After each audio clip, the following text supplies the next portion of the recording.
এখানে একটা কথা বলা যেতে পারে, অ্যাকশনের আগে আমি বলতে পারি, অ্যাকশনের আগে বলো তাহলে। অ্যাকশনের আগেই বলতে পারি যে যে আমি শাহজাহান ইসলাম নূর, বাংলাদেশি মুসলমান। মনে রাখ, এই কথাটা কেন বলছি এবং এই কথাটা কেন বলি আমরা। হ্যাঁ, তো বাংলাদেশ বলতে আমার রানী, আমার মা, আমার দেশ, আমার বাপের ভিটা, অনেক কিছু। মুসলমান, এটা আমার ধর্ম, আমি মুসলিম। আর এই কথাগুলো মনে রাখতে বলছি। তো এই কথাগুলো, এই লোকেশনগুলো, এই চরিত্রগুলোর সাথে দম, ইটস এ মেটাফোর। মানে অনেকগুলো দম যখন এক হয় তখন আসলে দমদার হয় জিনিসটা। আসলে দমটা ওই বলে না যে অনেকগুলো লাঠি যখন একযোগ হয় তখন ভাঙাটা খুব কঠিন হয়। দমটা হচ্ছে এরকম, ইটস এ মেটাফোর, যে যে কোনো কিছু করতেই একাগ্রতা লাগে এবং দম লাগে। তো আমরা একাগ্রতাকেও এই যে আমি আমি আমি মানে একদম নিজেকে স্থির করে ফেললাম যে না, আমার এটাকে করতেই হবে। তো ওই যে স্থির করে ফেলার জন্য কিন্তু দম লাগে। আমার আর চঞ্চল ভাইয়ের যে অনেক বেশি কাজ করা হয়েছে তা না। আমরা অনেক বছর আগে একটা ধারাবাহিকে কাজ করছিলাম, সে আমার বড় ভাই ছিল। আর তারপর স্ক্রিন শেয়ার ফিল্মে তো ইটস দ্য ফার্স্ট টাইম। আসলে চঞ্চল চৌধুরী, আমি প্রেস কনফারেন্সের সময় বলছিলাম আমাদের প্রথম, ইজ সো ভার্সেটাইল এবং সে অনেক গুণী অভিনেতা। এত আলো, এটা স্ট্রেট তাকানো কোয়াইট ইম্পসিবল। হ্যাঁ, এটা খুবই ইম্পসিবল। আপনারা যে মাঝে মাঝে বলেন যে সোজা তাকায় কথা বলল, আপনি বসেন, বসে তাকায় সোজা তাকায় কথা বলেন, লাগবে কথার মাঝখানে আপনারা বলবেন সোজা তাকায় কথা বলেন। এত আলো কিভাবে তাকাবো বলেন? আর এত মানে কোন দিকে তাকাবো বলেন? এদিকেও ক্যামেরা, এদিকেও ক্যামেরা।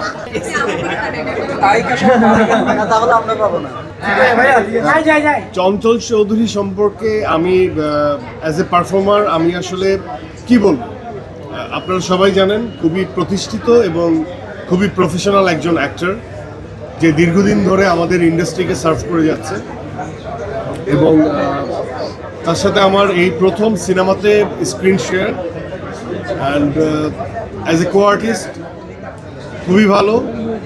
আমি একটু জ্বালাই বেশি চঞ্চল ভাইরে, দুষ্ট এবং বয়সেও একটু ছোট, এই জন্য জ্বালানোর অধিকার আমার আছে।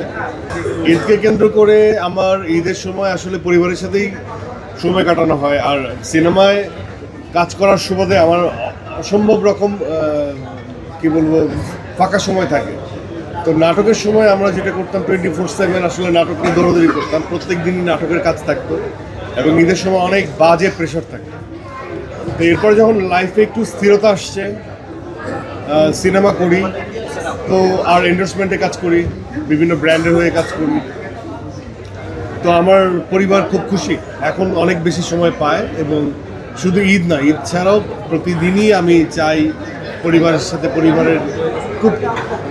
আমার পরিবারে খুব কম মানুষ, মানে আমি যেখানে থাকি সেখানে আমার ওয়াইফ এবং আমার সন্তান,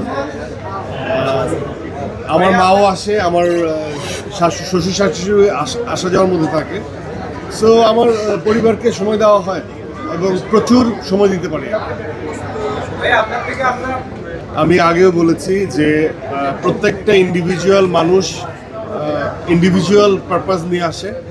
আমি আমার ইন্ডাস্ট্রির একজন অভিনেতা হিসেবে আমার ইন্ডাস্ট্রিতে আমি যে ধরনের সিনেমা দেখতে চাই, যে আমাদের সবচেয়ে বড় শক্তি হচ্ছে আমাদের গল্প, এবং তারপর দ্য নেক্সট থিং হচ্ছে আমাদের মৌলিক গল্প, and the third one should be like আমাদের পারফর্মাররা, এত ভালো পারফর্মার, অ্যান্ড দ্য মেকার্স, আমাদের নিজস্বতা দিয়ে তৈরি আমাদের গল্প, বাংলাদেশি সিনেমা যেমনটা হওয়া উচিত। তো আমাদের অ্যাকশনগুলো আমাদের মতোই হবে, আমরা অন্যদের মতো অ্যাকশন করব না। তো এগুলো আমার ইচ্ছা, এগুলো হয়তো বা এখন অনেকের কাছেই সেন্স মেক করবে না, আজ থেকে 10 বছর 20 বছর পর এগুলো সেন্স মেক করবে। যেমন আমরা একটা কথা বলতাম সব সময় যে একজন অভিনেতার আসলে কোনো পর্দার দরকার হয় না, ছোট পর্দা কি, মঞ্চ কি, আর বড় পর্দা কি। তারপর আমাদের এখানে একটা রেসিজম তৈরি করে দেওয়া হয়েছে যে ছোট পর্দার নায়ক বড় পর্দার নায়ক, একটা কম্পিটিশন, রং কম্পিটিশন। তো আপনি দেখবেন যে নাওয়েডেজ আমরা যদি একটু একটু ভাবার চেষ্টা করি যে দ্য পারফর্মার্স, দেখবেন সব সিনেমাতেই ছোট পর্দা বড় পর্দা মিলিয়ে পারফর্মার। কেউ এমন বলতে পারবেন যে একটা সিনেমা শুধুমাত্র বড় পর্দার পারফর্মার নিয়েই আসলে হয়, তা কিন্তু না। তো এরকম এই যে কালেকটিভ আর্টওয়ার্কে হয় কি, যারা যোগ্য তাদেরকে আমরা কাস্টিং করতে চাই। এটা খুব বেশি ইম্পর্ট্যান্ট না সে কোন পর্দা থেকে আসছে। যে ডিরেক্টর সে হতে পারে ছোট পর্দার, হতে পারে বড় পর্দা, এটা কোনো ম্যাটার করে না। তো আপনি ডিরেক্টর যখন ম্যাটার করে না, পারফর্মার তো আরও করে না।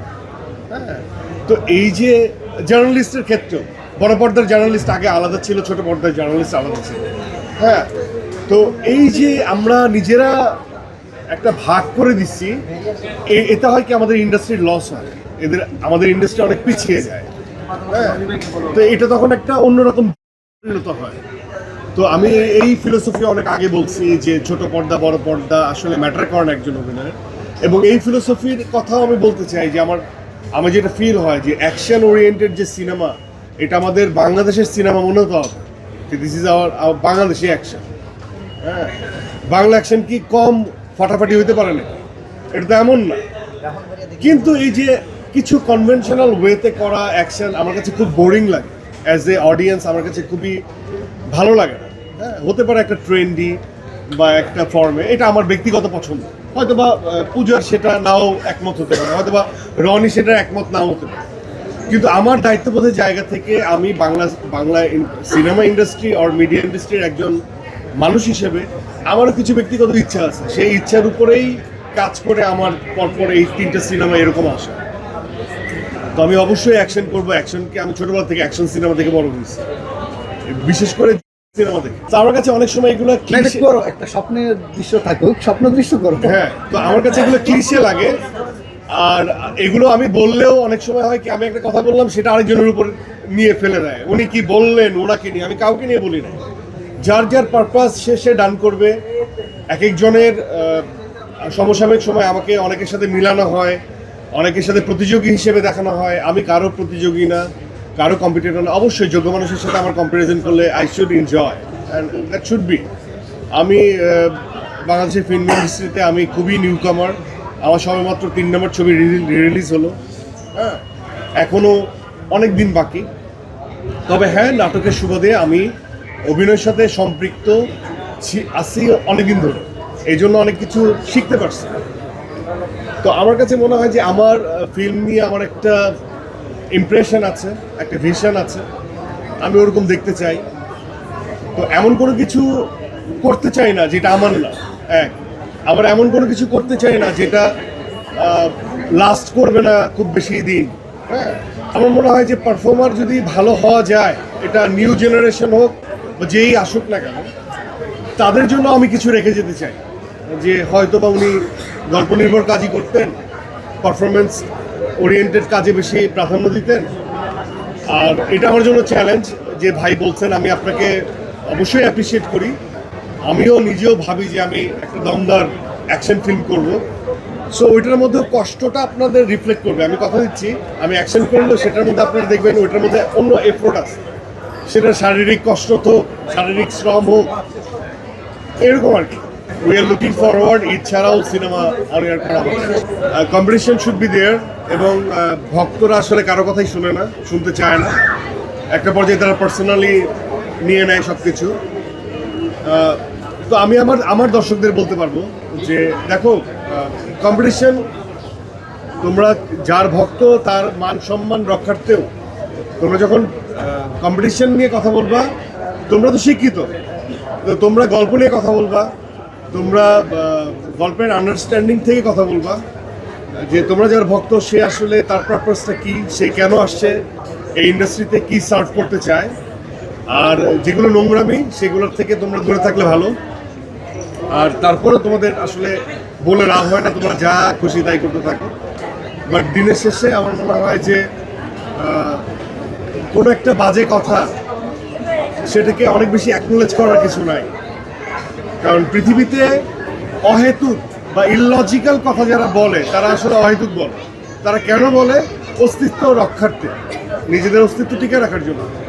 সো অস্তিত্ব টিকে রাখার জন্য অহেতুক লজিক যারা দেয় তাদের কথার অ্যান্সার দেওয়াটা খুব বেশি ইম্পর্টেন্ট না। তো বাহাস জ্ঞানী মানুষ থেকে জ্ঞানী মানুষের হইলে ভালো। হ্যাঁ, জ্ঞানী আর একটা জ্ঞান আর একটা বেগুন হইলে সমস্যা, তখন তর্ক হয়, যুদ্ধ হয়। সো আমি বলবো যে তোমরা যারা শিক্ষিত তারা ঝগড়া করো না।